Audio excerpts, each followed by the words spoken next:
Hi, വീട്ടിലേക്ക് കൂട്ടുന്ന YouTube ചാനലിലേക്ക് എല്ലാവർക്കും ഒരിക്കൽ കൂടി സ്വാഗതം. രാവിലെ കഴിക്കാനായിട്ട് ചപ്പാത്തിയും കറിയും എടുത്തു. ഇത് ക്യാരറ്റും ബീൻസും കൊണ്ട് വെച്ച ഒരു കറിയാണ്. വെജിറ്റബിൾ കറി ഇഷ്ടപ്പെടുന്നവർ ഉറപ്പായി ഈ വീഡിയോ കാണണം. നമുക്ക് ഒട്ടും സമയം കളയാതെ ഈ കറി എങ്ങനെ ഉണ്ടാക്കണമെന്ന് നമുക്ക് നോക്കാം. ഇതിന് ആവശ്യമുള്ളത് ക്യാരറ്റ്, ബീൻസ്, 2 സവാള, ഉരുളക്കിഴങ്ങ്. ഇത് ഞാൻ ആദ്യം തന്നെ കഴുകി മാറ്റിയതാണ്. ഇനി നമുക്ക് ഇതിനെ കട്ട് ചെയ്ത് മാറ്റാൻ പെട്ടെന്ന്. അങ്ങനെ നമ്മളെടുത്ത് ക്യാരറ്റും ബീൻസും സവാളയും ഉരുളക്കിഴങ്ങും കട്ട് ചെയ്ത് മാറ്റിയിട്ടുണ്ട്. ഇനി നമുക്കൊരു കുക്കർ കഴുകിയെടുത്തതിന് ശേഷം കട്ട് ചെയ്ത് വെച്ച പച്ചക്കറിയെല്ലാം നമുക്ക് ഇതിലോട്ട് അങ്ങിട്ട് കൊടുക്കാം.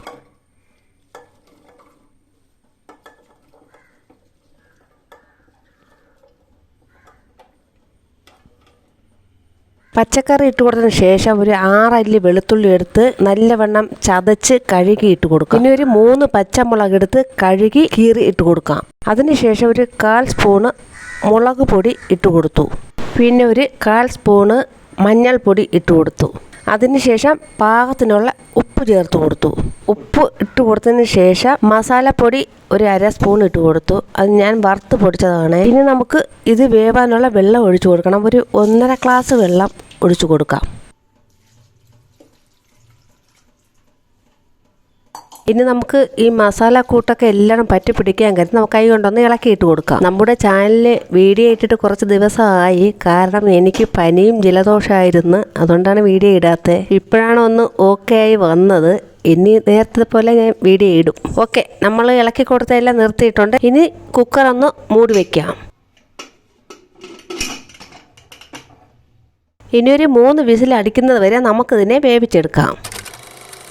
അങ്ങനെ 3 വിസിലടിച്ച് കുക്കറിൻ്റെ ആവിയൊക്കെ പോയതിന് ശേഷം ഞാനൊന്ന് തുറന്ന് നോക്കിയപ്പോഴത്തേന് അടിപൊളിയായിട്ട് വെന്തിട്ടുണ്ട്. നല്ലൊരു മണമുണ്ട്. ഇനി നമുക്ക് ഒരു തവി കൊണ്ട് നല്ലതുപോലെ ഇതിനെ വെന്തിരിക്കുന്ന പച്ചക്കറിയൊക്കെ നമുക്കൊന്ന് ഉടയ്ക്കണം. ക്യാരറ്റും ബീൻസും ഉള്ളിയും ഉരുളക്കിഴങ്ങും നല്ലതുപോലെ വെന്ത് കിട്ടിയിട്ടുണ്ട്. ഇതിന് നമുക്ക് തവി കൊണ്ട് നല്ലവണ്ണം ഉടയ്ക്കണം. ഉടച്ചാലേ നല്ല കട്ടി കിട്ടുകയുള്ളൂ. വീഡിയോയിൽ നിങ്ങൾക്ക് കാണാൻ പറ്റുന്നല്ലോ, ഇതുപോലെ നിങ്ങൾ ചെയ്ത് കൊടുക്കണം.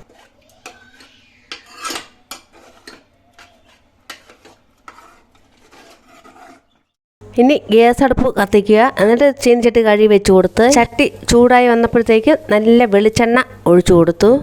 വെളിച്ചെണ്ണ ഒന്ന് ചൂടായി വന്നപ്പോൾ ഒരു ചെറിയ ഉള്ളി എടുത്ത് അരിഞ്ഞ് കഴുകി ഇട്ട് കൊടുത്തു.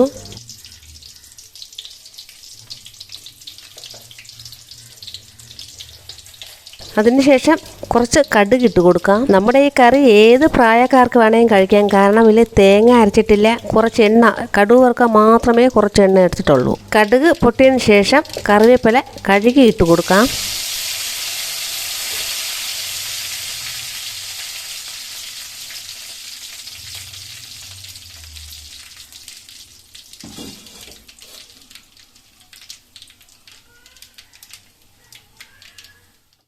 ഇനി കടുക് താളിച്ചത് നമ്മൾ നേരത്തെ മാറ്റി വെച്ച കറി കൂടി ഒഴിച്ചു കൊടുക്കാം. നല്ല ഹെൽത്തി ആയിട്ടുള്ള കറി ഇവിടെ റെഡിയായി. ആർക്ക് വേണമെങ്കിൽ കഴിക്കാം. ഇതിൽ അധികം എണ്ണയില്ല, തേങ്ങ ഒട്ടും തന്നെ ഇല്ല. ചപ്പാത്തിക്കും ദോശയ്ക്ക് ഇഡ്ഡലിക്ക് അപ്പത്തിന് ഏത് ഐറ്റത്തിന് വേണമെങ്കിൽ വെച്ച് കഴിക്കാനുള്ള കറിയാണിത്. പാചകം ഇഷ്ടപ്പെട്ട ലൈക്ക് ചെയ്യുക, സബ്സ്ക്രൈബ് ചെയ്യുക, ഷെയർ ചെയ്യുക. മറ്റൊരു ദിവസം മറ്റൊരു പാചകവുമായി വീണ്ടും കാണാം.